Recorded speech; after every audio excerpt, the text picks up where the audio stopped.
Every year, I get a prize for reading all those names because they're just impossible. But nobody knows if you mispronounce them or not. And actually, before I get to these scriptures, I want to say something about Simbang Gabi. I always read up a little bit more and see what I can learn about it. Of course, I read the usual that goes back, I think, to 1660, so it's well over 350 years old. And it answers this question for me. How do you pass on the faith? How do you pass on the faith? And better, how do you pass on the faith to people who don't read or write? To people who don't have an education? So if we go back to 1660 in the Philippines, and the faith was beginning, and there were many people that didn't have the faith, and it was being passed on by the missionaries, and they didn't read or write, and the Masses was in Latin, how did you pass on faith and knowledge and this mystery of Jesus Christ, God born into the world in the person of Jesus? How do you do it? And I have to say, this was one of those brilliant things, the Las Posadas and the Simbang Gabi. They're basically the same custom. And these 9 days before the birth of Jesus, to prepare people for the great gift. Now, one of the things I caught this year was the Misa Aguinaldo, and I understand the word means the gift.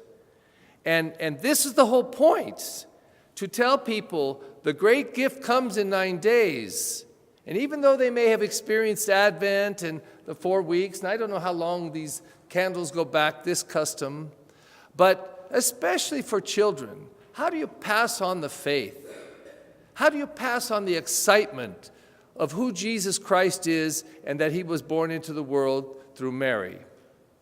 And so this beautiful custom, these 9 days, imagine getting up at 4 in the morning, out in the fields, so that the workers could participate, and people who would work so hard in hot sun all day long, but these early hours it would be nice, and they would gather and they would prepare in prayer and have a little food and a little celebration, and these 9 days would certainly tell the children, it's coming very soon, the great gift. The Aguinaldo, the great gift. And that greatest of all gifts, Jesus Christ born into the world. So that's how you do it. You do it in many ways, but one of the ways, especially for a very important thing, is you really prepare people over a period of time. Now, the church has always been an expert at this. And the 2 great feasts of the church, the 2 great ones are the Incarnation and the Redemption. The Incarnation, of course, is God incarnate in Mary, God coming into the world in the flesh of humans in the person of Jesus Christ. And the Redemption, Jesus Christ being crucified, died and rising to restore us to grace and to bring us salvation. So the coming into the world and really the going out of the world through birth and through death. These are the 2 great mysteries. And the 2 great seasons of the year are the Advent Christmas, the Lent Easter. And all the rest of the time is what we call ordinary time. So here we are for the first of the big ones, the Incarnation. And through this Simbang Gabi, we have the opportunity to focus on the gift that is coming into the world in the birth of Jesus Christ on the Feast of Christmas. And through this great celebration, to have been able for over 350 years in the Filipino culture to give this gift to families, especially to children, and help them to anticipate the great coming of Christ and to learn the meaning and incorporate it into their lives and into their faith. But what is this great gift? I won't spend really much time at all on the gospel. I told them at Mass this morning, but when I was in seminary, I didn't always have the gift of focusing for a long time on a lot of reading material. I paid attention in class. But when I got to the genealogy, just to read it, and to all those names who I didn't know who they were, and not even be able to get underneath this difficult and tremendous passage. But the more I read as the years go on, the more I discover. And there's so much in this passage of the gospel that is a construct of Matthew. He did what all of the gospel writers did. He said, not who was Jesus, who is Jesus? And in the telling of who is Jesus, he had to go back and say who he was, his coming into the world and all the way that all of that happened. But all of that, so the real question to be asked by people, well, who is he for us now? And Matthew, like all the evangelists, would try to answer that question.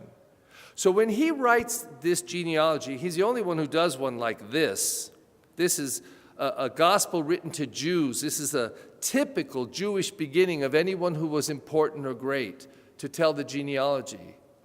And actually, for most of us, if we come from big, big families, I told you before, both my parents had 13 brothers and sisters. I come from a very large family out of Kansas. And when I would ever go back there with my dad and mom, the genealogy would start. Well, your uncle over here, and then, well, that's the cousin of this. Oh, and I could never keep it straight, but the web of all these people and all their interconnections, and they moved over to Ransom, and then they went over to this city, and now the cousins split, and so they tell the genealogy in their own story-like fashion, and Matthew does it. But what I discovered in time was that this genealogy wasn't meant to be a historical genealogy of correctness. For example, just couple of delights. There's 4 women listed in the genealogy. Women were never listed in the genealogy. It was all by the male line.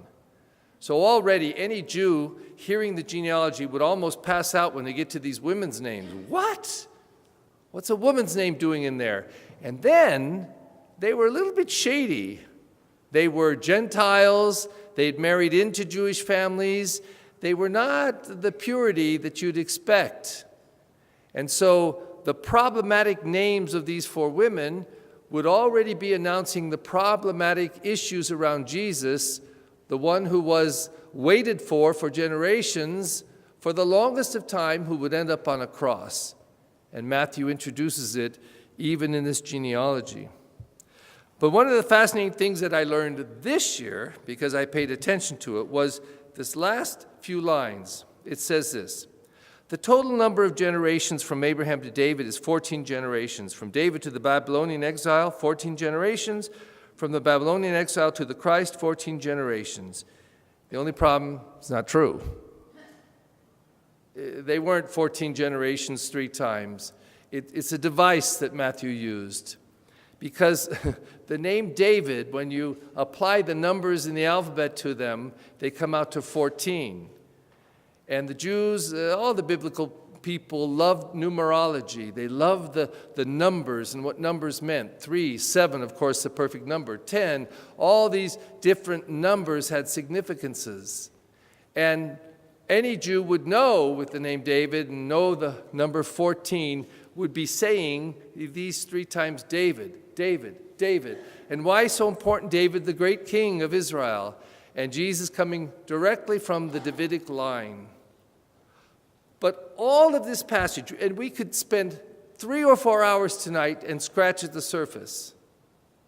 All of this is to talk about the big aguinaldo, the gift of Jesus.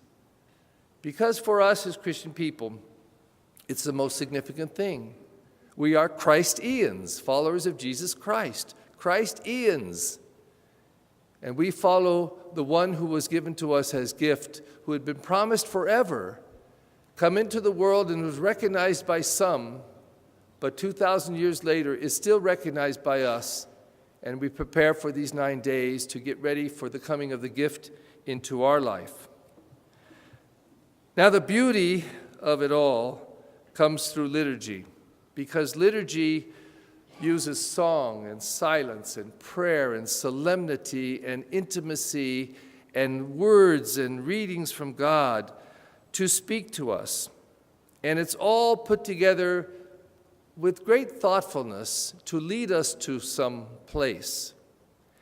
And as we keep anticipating the coming of this gift, this is Simbang Gabi, the gift that is coming to us in Jesus Christ. What does it mean? Who is he, or who should he be for us?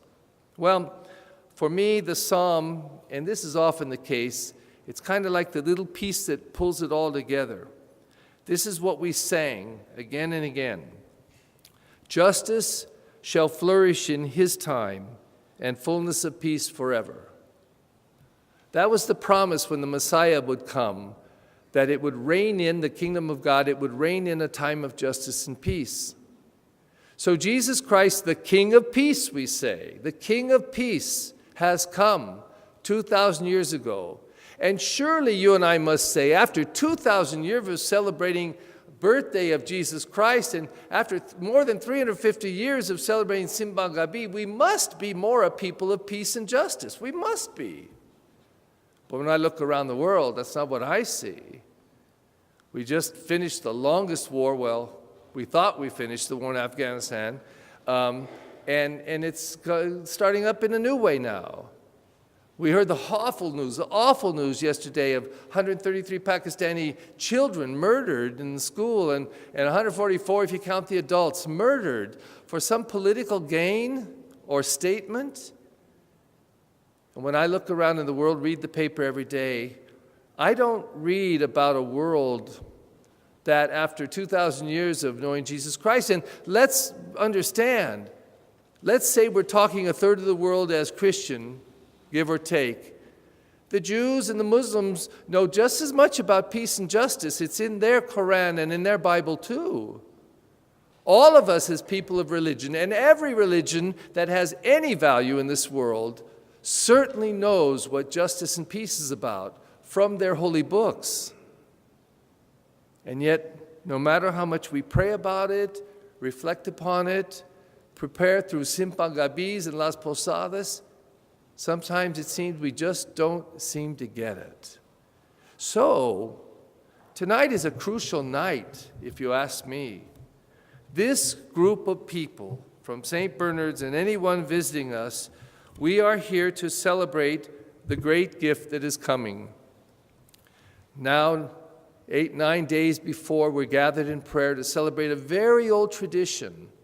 We know how to pass it on, and we're celebrating it yet again.